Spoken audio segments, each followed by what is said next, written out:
السلام عليكم ورحمة الله وبركاته. ازيكم يا حبايب قلبي؟ عاملين ايه النهاردة؟ يا رب تكونوا بخير، في صحة وفي سعادة وفي راحة بال من رب العالمين.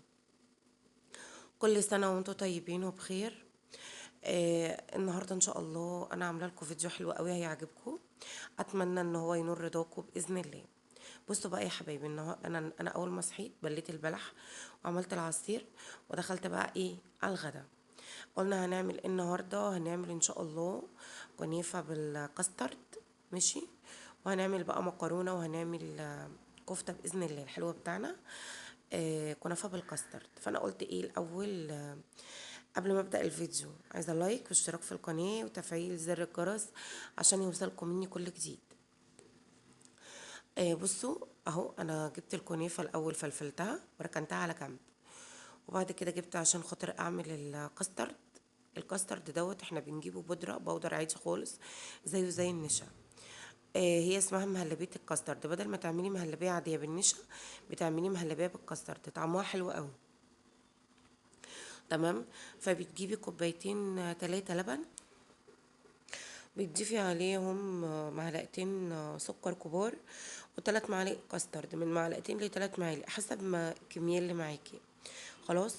انا كانت المعلقه دي في السكريه دي معلقه شاي عاديه خالص، فحطيت بيها 4 معالق. خلاص. حسب بقى السكر اللي انت عايزاه، والله عايزه تقللي، عايزاها تبقى مسكره، عايزاها تبقى حسب انت ايه السكر بتاعك اللي انت عايزاه. قلبنا المكونات ورفعناها على النار. تمام. الشربات ده بقى انا عملته معاكم قبل كده. معلقه سكر جلوكوز، معلقتين سكر، كوبايتين سكر عادي، كوبايتين ميه، عصرة ليمونة صغيرة، نقطتين فانيليا او كيس فانيليا. خلاص خلاص كده، ورفعته على النار لمدة 10 دقايق. بصوا الكاسترد بسم الله ما شاء الله بعد ما اتعمل. بصوا شايفين القوام؟ شايفين القوام بتاعه؟ تحفة تحفة تحفة.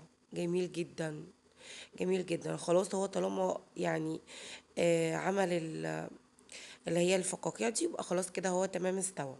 طيب هنيجي بقى نرص الصينية بتاعت الكنافة. اي طبق، اي صينية انت عايزة ترصي فيها هتجيبيها. دي كوباية سمنة. خلاص، دي كوباية سمنة بلدي. الكنافة يا جماعة بتموت في السمنة. ماشي. دي كوباية سمنة بلدي كده. انا بحط كوباية السمنة البلدي دي على نص كيلو كنافة. خلاص. هنرش كده في الصينيه من تحت، وبعد كده ايه هنجيب الكنافه. انا مش هعمل مش ه... يعني مش هحط سمنه كتير، انا هوريكم انا هحط السمنه ازاي. انا عملت الكنافه كده وبعد كده رشيت عليها السمنه. ماشي يعني. حطيت شويه سمنه في الصينيه من تحت، وبعد كده حطيت الكنافه زي ما انتم شايفين كده. هضغط عليها جامد، هضغط عليها جامد. وبعد كده هحط نص كمية الكنافة وهضغط عليها جامد، وبعد كده هحط نص كمية السمنة دي. وهرجع احط بعد كده احط مهلبية الكاسترد. تمام. وبعد كده هرجع تاني احط كمية الكنافة، واحط بقية السمنة. خلاص. تمام كده. فزي ما انا قلت لكم كده، اهي بصوا خلاص انا حطيت السمنه اهو. هجيب بقى الكاسترد. بس ايه، انا عايزاكي وانتي بتخلصي حاجتك كده يعني تخلصي بسرعه بسرعه. لما تقومي الصبح تعملي العصاير والكنافه، الحلويات او القطايف او اي حاجه انت عايزه تعمليها، الحاجه بتتعمل بسرعه بشكل سريع. خلاص بتخلص على طول ان شاء الله. فانا هنا حطيت الكاسترد اهو. تمام. بس اهم حاجه ما تجيبوش عند الحروف. وبعد كده رصيت طبقه الكنافه اللي هي التانية، وبعد كده حطيت السمنه كده على الوش. برضو غرقت الوش سمنه، برضو لان انا مش حاطه سمنه في الكنافه نفسها. خلاص. هي لما النار تشتغل الكنافه هتتغلغل فيها وهتتشرب من جميع النواحي. خلاص. وهيبقى لونها ذهبي وجميل. في الفرن حطيها في الفرن في النص. خلاص. ان شاء الله هتاكلي احلى كنافه بالكاسترد بالطريقه اللي انا بقولك عليها دي. طبعا بعد الكنافه ما بتطلع بنسقيها بالشربات. بتبقى جميله قوي. ونستنى شويه وبعدين نقطعها القطع. بتتقطع بقى القطع بالكاسترد، بتبقى حلوه قوي اللي هي الكنافه بمهلبيه الكاسترد. جربوا الطريقه دي ان شاء الله هتعجبكم وتنور ايدكم. هندخل بقى دلوقتي هنعمل الاكل. خلاص احنا دخلنا الكنافه في الفرن. دلوقتي بقى انا عندي التسبيكه زي ما قلت لكم جاهزه في الفريزر. تغذيه التغذيه صلصه الطماطم يعني. انا حطاها جاهزه عشان خاطر ايه؟ لما يكون عندي زحمه كده في الاكل يعني، اروح جايه ايه مطلعه وعامله على طول. خلاص. دي الصلصة. انا حطيت معلقة سمنة وحطيت الصلصة تفك عادي خالص. بعد كده حطيت كيس الصلصة وحطيت ملح وفلفل اسمر بس. دي تغذية المكرونة يا جماعة. جيت هنا هنعمل الكفتة او نص كيلو لحمة مفرومة. تمام. ضربت البصل في الكبة. ضربت البصل كويس في الكبة. حطيت البصل بميته بكل حاله. خلاص.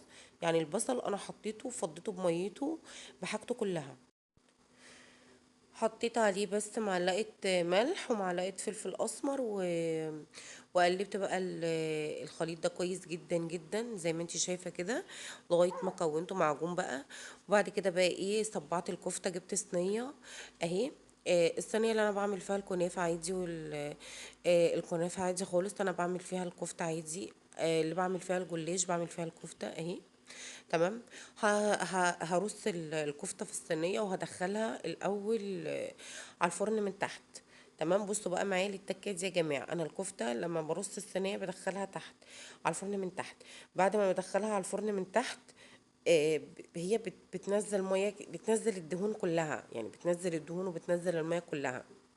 بصراحة أنا ما بسيبش المية دي في الكفتة. أنا بس بصفي الكفتة من المية دي وبرجع أحطها تاني علشان خاطر ما يبقاش فيها كمية دهون عالية. تمام. بصوا بقى بسم الله ما شاء الله طلعنا صينية الكنافة من الفرن. شايفين الجمال والحلاوة؟ طبعا هي لسه سخنة. وطلعنا بقى الكفتة اهي. هي كمان شايفين بقى؟ ايه رأيكم في الكفتة؟ الكفتة زي ما انا قلت لكم بحطها تحت بتنزل ميتها بصفي ميتها.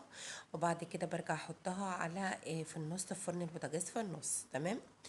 بتطلع بالمنظر اللي انتوا شايفينه ده زي المشوية، زي احلى من اللي انت بتجيبيها من بره. والله العظيم جربيها ان شاء الله هتعجبكم وتنور رضاكم. وعملنا بقى غرفنا المكرونة وعملنا سلطة خضراء. والبلح بقى والعصير. تمام. وده كان فطرنا الحمد لله. اللهم لك الحمد يا رب. وغرفت بقى الكنافة بقى لما طلعت بقى من الفرن كانت هايلة.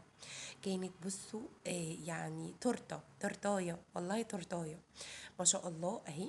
جربوها ان شاء الله هتعجبكم وتنور رضاكم. وكل سنة وانتم طيبين وبخير وبصحة وبسعادة وفي راحة بال. اشوفكم على خير الفيديو الجاي. مع السلامة.